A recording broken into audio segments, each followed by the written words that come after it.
Well, folks, today we are talking the Batman Part 2, and unfortunately, it's not great news, or at least mostly not great news, because the Batman Part 2 has been delayed, but we also have some other interesting reports about this film that finally reveal some plot details and some of the villains that will possibly be featured in the Batman Part 2, which is incredibly exciting, because that first Batman movie, fantastic. In my opinion, I think probably the best Batman movie, or at least my favorite Batman movie. So I'm so incredibly excited to see the Batman Part 2 and the Penguin series that'll be coming out later this year. But of course, we were supposed to get the Batman Part 2 next year in 2025. 2025 was supposed to be an absolutely stacked year with the Batman Part 2, Superman Legacy, Fantastic Four, Captain America 4, Blade, all that stuff. Lots of big superhero movies are coming out next year in 2025. You even got the Michael Jackson movie. Like, it's going to be a big year for movies. But unfortunately, the Batman Part 2 is no longer going to be included in that, as it has now been delayed a whole entire year to 2026, which is both good and bad. I mean, it sucks because it was delayed a whole year. But at the same time, I do really like that they're keeping that October release date, because for those who don't know, the first Batman movie was supposed to release in October of 2021, but then was delayed because of the pandemic, of course. It was delayed to the next March of 2022. And so they could have just delayed this to March of 2026. But no, instead they delayed it a whole year to October of 2026, which, first of all, I just like October for this movie because, you know, it's October, it's Batman, it's spooky season. Like, it just fits. It works pretty well. So I like it for that reason, but also because the biggest reason that's being said for this huge delay is because of the strikes. Obviously, we had both the actors and writers strike last year. Supposedly, Matt Reeves is still working on the script. And so yeah, I would much rather they take their time to get it right rather than rushing this film and having it not be so good. So I'm happy. I mean, I wouldn't say I'm happy about the delay, but I'm cool with it. I'm okay with it being a thing. So obviously that there is not so great news, but hey, let's look on the brighter side, because we do have some other details to talk about in this video that are much more on the brighter side, because we may now have some official plot details on the Batman Part 2, because not much is known officially about this film. But now here we have some reports. We have a brand new post from the DCU Leaks subreddit, a new edition of Strange Adventures in the Mod Queue, which may give us these details. Now, I do want to point out that this post, this series of posts, Strange Adventures in the Mod Queue, is a place for unverified claims that the moderators encounter via mod mail from across the subreddit. So to emphasize, all of these are unverified claims from a variety of users and should be taken with a grain of salt. They do not come from the mods, and more often than not should be considered more likely fan fiction than anything else.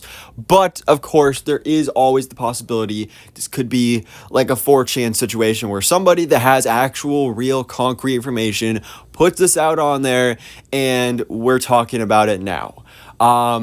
And, you know, for the sake of this video, we're going to believe that it's true, just for the sake of the video and just for fun. And I am kind of leaning towards it possibly actually being true, because everything in this post seems to line up with everything else that we have heard concretely about this film. But of course, again, take it with a grain of salt for now, but there is possibility here.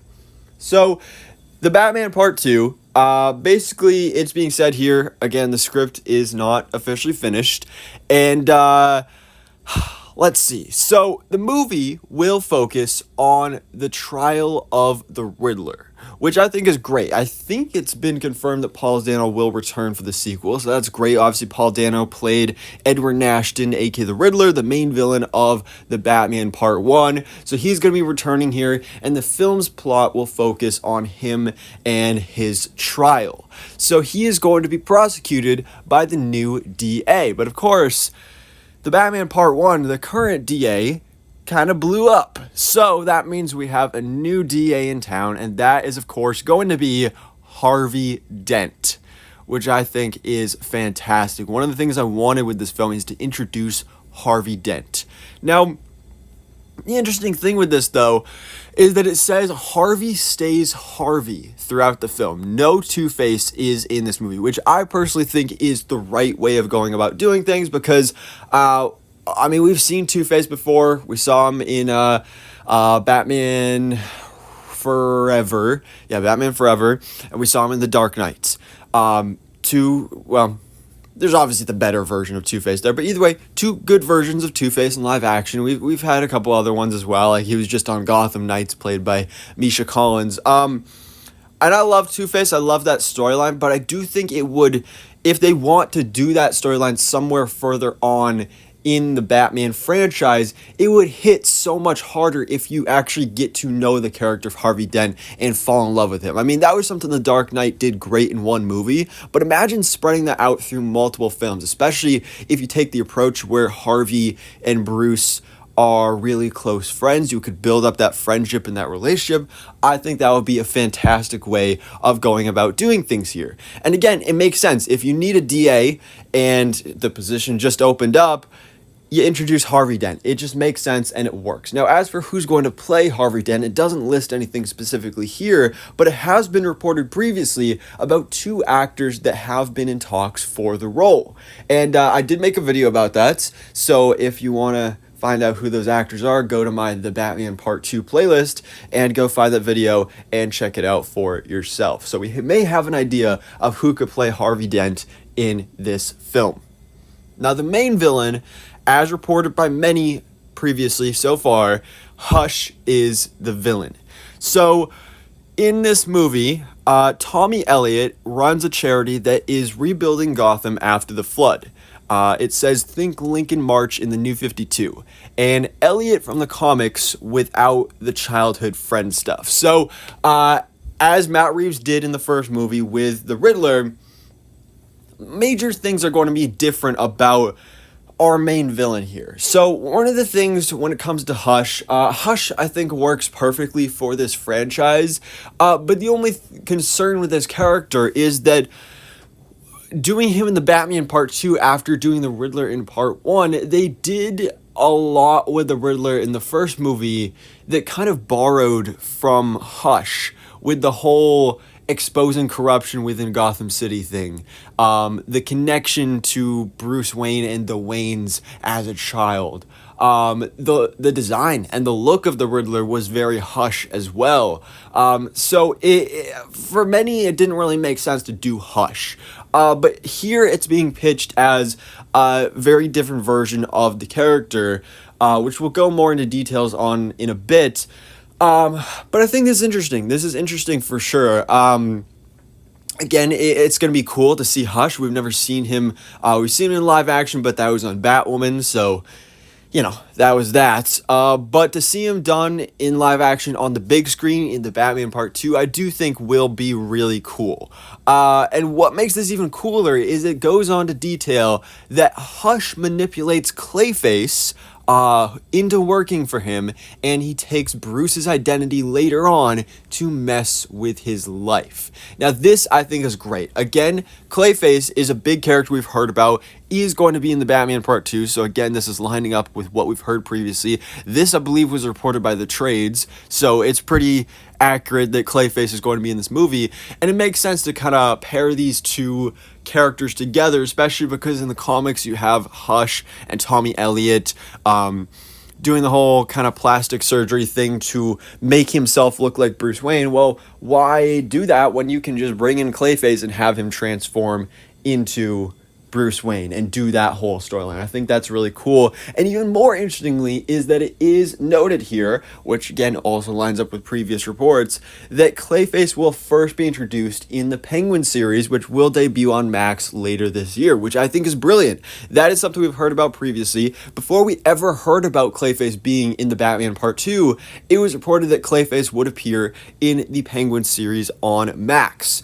And one of the things when it comes to Clayface in this universe that we've talked about is we know Matt Reeves wants to make it very grounded. This is a very grounded universe based in realism, which I think is great. But how do you do a character like Clayface in that universe? So, unfortunately, I highly doubt we are going to get the big mud monster version of Clayface. If we do, it would be more likely in the Batman Part 2 than in Penguin. But it could still be really cool. It would most likely be based off of the Golden Age version of Clayface, where he's an actor, he's a serial killer, and he is just really good at makeup and prosthetics. So that could be what we're seeing here.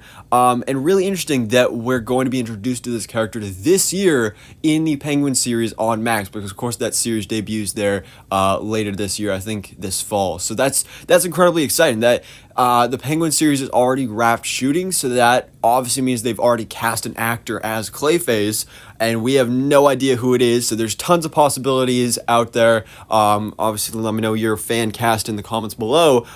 So moving back on from Clayface to Hush once again, as I mentioned previously, this is going to be a very different version of Hush from the comics. So in this adaptation, Hush is less of a serial killer, and he's more of a psychopathic rival vigilante, and the rise of hatred in criminals has risen because of the Riddler. So that's what's stated here in this post. I think that's an interesting way of putting it, because like I mentioned before, Hush in the comics is very similar to what we got with the Riddler in Part 1. So I think taking a different approach with the character is a great idea. And it makes sense that the rise of hatred in criminals has risen because of the Riddler. Now, finally, the last little, kind of big thing that's mentioned here is that, yes, Robin is in the movie, and he and Alfred end up saving Bruce from being killed by Hush near the end of the second act. It doesn't mention here specifically it's Dick Grayson, but from everything we've heard previously, it will be Dick Grayson that will be the Robin of this film. I think that's great, because in the DCU, we're getting Batman and Robin, but it's going to be Batman and Damian Wayne Robin. So to do Batman and Dick Grayson Robin, especially young Dick Grayson Robin, I think is going to be really cool to see in the Batman Part 2.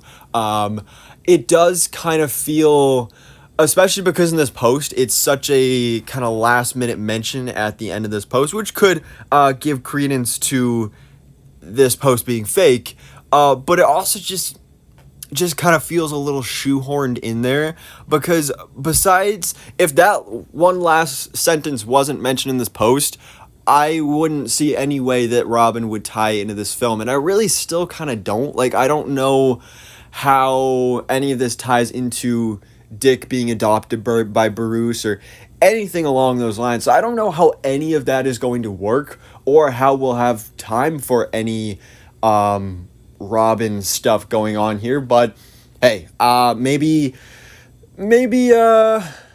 Hush can be the one that kills Dick's parents. That could be how they tie it in, just like how in Batman Forever they tied in the villain of that movie, Two-Face, with being the one who murdered Robin's parents. So that could be what's done there. I don't know. That's kind of just a theory. But again, like I said before, all of this is kind of up in the air. This is an unverified leak. So it could be true or it could not be true. We don't know for sure. But I do like what I'm hearing here so far. I like the whole it being Riddler's trial. I like Harvey Dent being the new DA. I like Hush, this new approach for him. Specifically Hush controlling Clayface, who's going to be introduced in Penguin. All of that, I'm liking what I'm hearing. The only thing that, again, feels shoehorned in there is Robin. But, I mean, the movie's been delayed an extra year now. We've now got 2 years until this movie comes out. So, a lot can happen until then. I'm interested to see casting and all that stuff. But since it was delayed, we probably won't be hearing a whole lot official anytime soon. But for now, guys, let me know your thoughts in the comments below. What do you think about these updates and possible details on the plot of the Batman Part 2? So thanks so much for watching. Please drop a like if you enjoyed this video and hit the subscribe button so I can keep it to date on everything that goes on in the DC life.